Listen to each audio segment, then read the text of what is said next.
It's the E-Commerce Minute, your daily dose of e-commerce, tech, and retail news with your hosts, Bart Mraz and John Suter. The E-Commerce Minute is a production of Sumo Heavy, a digital commerce consulting firm in Brooklyn, New York, and Philadelphia. Find us on the web at sumoheavy.com. It's E-Commerce Minute, episode 340. In today's episode, Brandless has a retention problem. Brandless is the $3 grocery and consumer products website launched in 2017. Their goal was to create the next great consumer packaged goods brand and disrupt the $760 billion industry by offering low-cost, high-quality home products and non-perishable foods. But so far, the company isn't feeling the love. According to a report by Recode, Brandless has yet to catch on as a consumer habit. Just 20% of shoppers who placed an order on the site in the fourth quarter of 2017 placed another order a quarter later, according to data from Edison Trends. If anything, it's not the products. The company sells over 350 better-for-you products, everything from coconut oil to vegan peanut butter to writing supplies and journals, all for the incredible price of $3 per item. They've courted the younger buyer who believe in their mission, which they advertise as deeply rooted in quality, transparency, and community-driven values. However, since the launch, Brandless has had to face a growing set of competitors in the hipster generic space, like Amazon Basics, Walmart's Jet.com of Uniquely J, and the recently launched Target Smartly brand. Brandless also suffers from a limited set of offerings, unlike its competitors. At Target.com, you might buy the $2 Smartly hand soap, but you also might put a Bluetooth speaker or a TV in your cart. Brandless's competitors carry over 100,000 products, and Amazon sells millions. It's hard to compete at that scale simply by virtue of having a low price point. Retention is critical for companies like Brandless because it trades in low-cost goods that need to be repurchased frequently. Low retention numbers mean those customers aren't coming back. Come on, Brandless. Well, I guess they didn't call you because you love that place. I love Brandless. Yeah, I mean, it's not. You also got to remember that as Brandless, I mean, we know about it because we report on this kind of stuff, but also we look at and use this. You know, we kind of play in the Star Report for a while, so we see it. We see these kind of things, but if they're not known in the world, like, you know, perfect example. Ask anybody like outside of our world, ask anybody. Forget Brandless. Ask them what a name of any of the what's called food delivery, you know, the pre-done box delivery is. Oh, yeah. Mm-hmm. Nobody really knows. They might know Blue Apron, but maybe.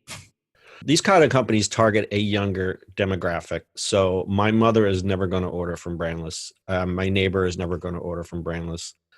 And again, which is totally fine, but I think the consumer side of it, right? If you want to progress and you want to do that, like if you're a younger person and orders from Brandless and you're like, this stuff, whatever, you go for convenience, right? And then Brandless just goes out the window.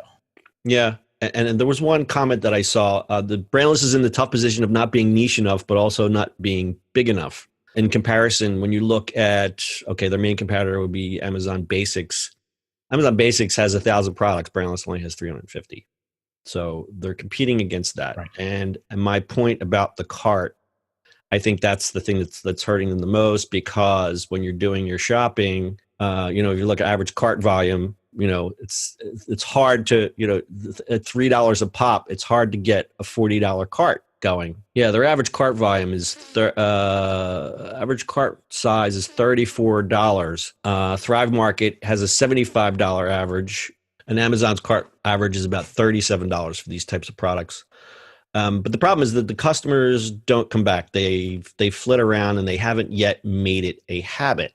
And again, it's the Amazon battle where I'm going to go shop for some things. Let me just go search online, and I'm going to search on Amazon first before I go search anywhere else.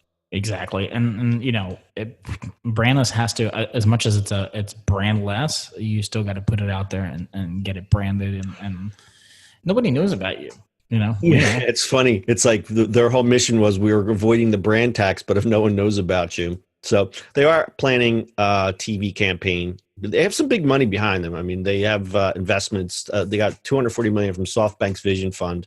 So the company's valued at $500 million. So it's not like they're going away, but that's a big investment for a consumer-faced company like that.